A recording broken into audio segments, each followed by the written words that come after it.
Welcome back, everybody. It is Friday, June 7th, and we are going to do what we always do, and that is jump out to the monthly chart to help us maintain a bit of perspective. A little bit of volatile morning this morning, right? A little shake up with these non-farm employment change.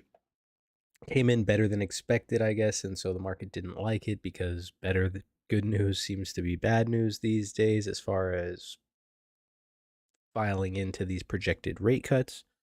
So they are expecting less odds of the rate cuts after the good news.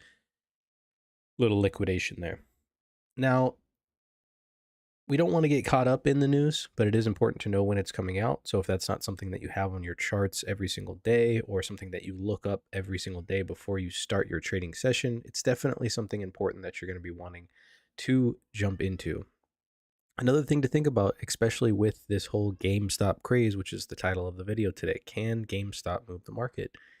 Well, GameStop alone, the stock, might not be able to move the market, but the ideological incentives or motivation behind the GameStop move possibly can. It does tend to drive a lot more participants. I know a lot of people got involved in the market after the whole GameStop thing. The movie came out, everyone's like, I need to find the next GameStop. We saw big moves in AMC, FFIE, right? There was a lot of movers in the market because of the follow-on effect. So we definitely want to be paying attention to that and some of the key sectors that can move the market. Another thing that, while we're talking about things that can move the market, you want to think about how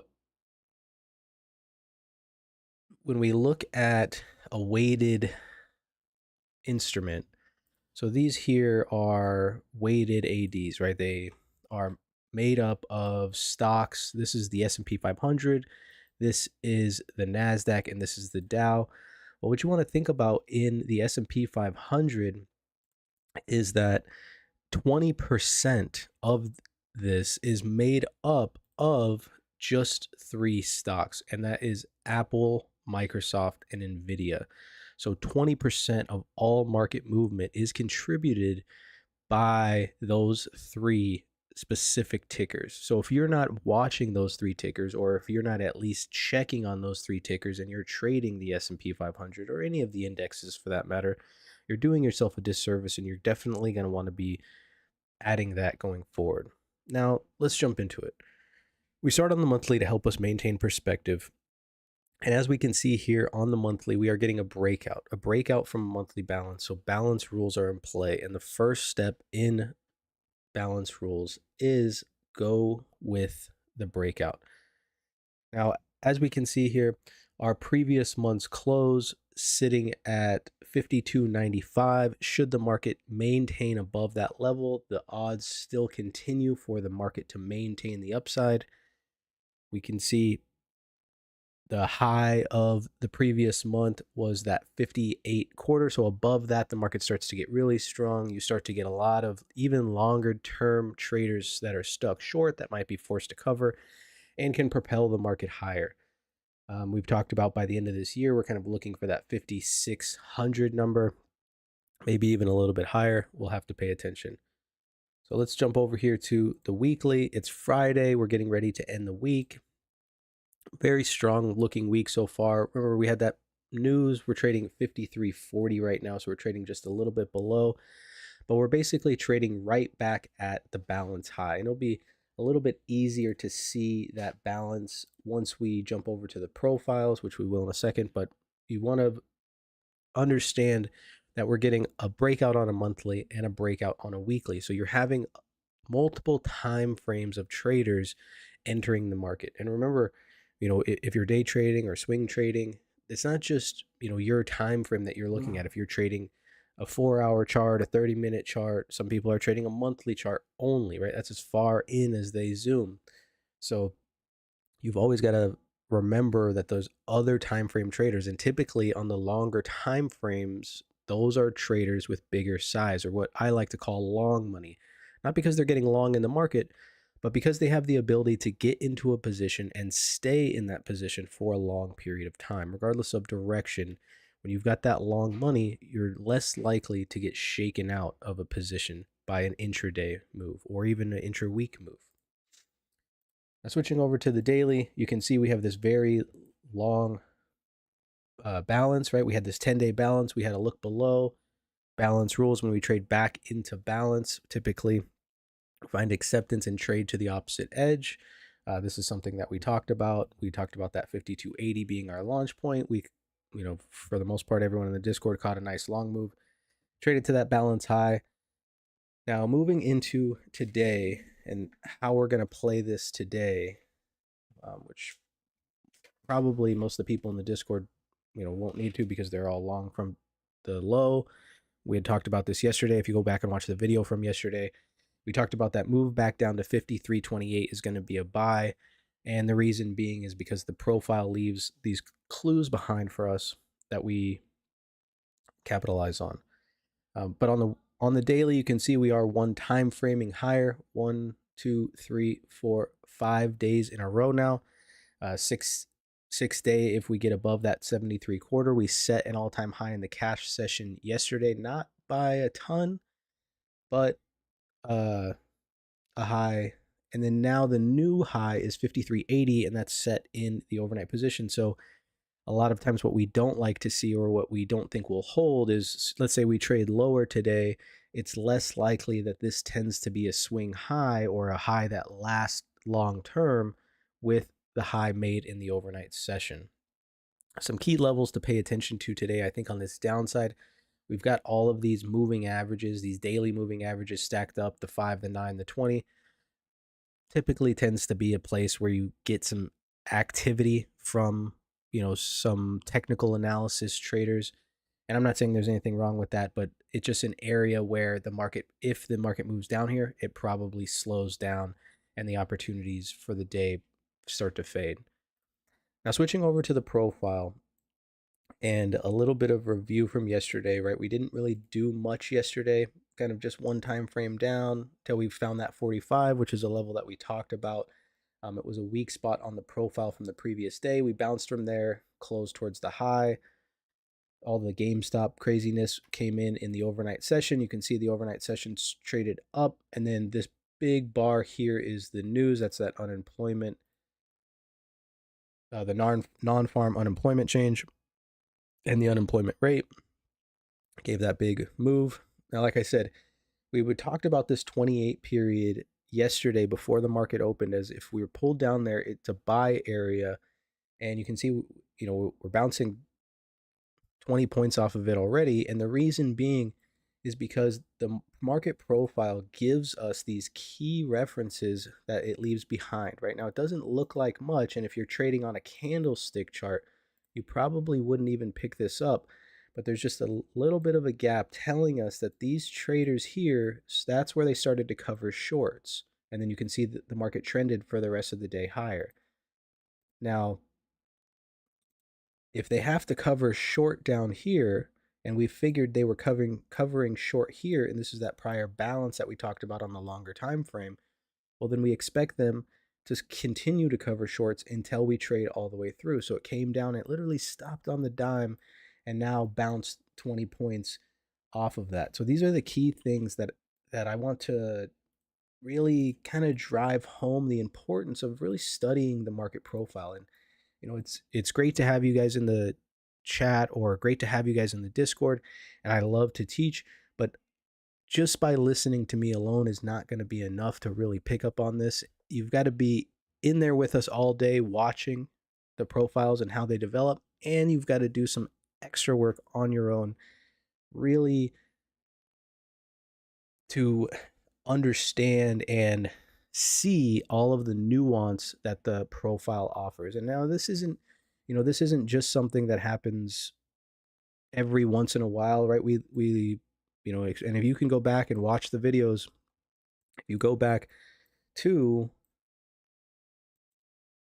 April 19th, April 22nd, we talked about this level that should the market not trade below this 50.0375, and you can see it's still a reference we have marked on our chart, then the odds favor the market trading higher until it can get below that level. And you could see that was the swing low, and now we're 300 points higher off of that. Yeah, there's been some pullbacks, but nowhere near that level. And so the profile offers you these key references to really keep you on the right side of the market. Now let's get into the plan for today. And you can see, maybe we open up on a gap. You got this low yesterday sitting. What's the low? The low from yesterday is 53.45 quarter. So possibility to open up on a gap lower. We'll see. We still have 20 minutes or so, 22 minutes. So gap rules would be in play. It's tough here to be short, right? And the reason being is because we know there's so many shorts that are stuck, and especially when we zoom out here, we can see that previous balance, and you can see kind of that big rally. So we're trading at the balance high, and acceptance underneath of that 28 would probably break open, or at least give us the sign that it's possible that shorts are done covering, or there's enough of the old positions that are out of the market, right? Typical market profile says the market needs to take care of old business before it can conduct new business, right? That's the auction market theory. Another thing that goes hand in hand with the profile, then if you haven't studied, you should definitely search or ask in the Discord, something like that. We can point you in the right direction. I've got a lot of studies and papers written up about it that can really be of assistance. Now, like I said, below this 28 would, for the most part, indicate to us that old business has been taken care of, and likely we get a move down towards that 5,300. Like I said, this is right where all those moving averages are at. So I think it will probably be choppy, but overall the target being that 5,300. We have an untouched settle, and then we have our COT VPOC at the 52.94.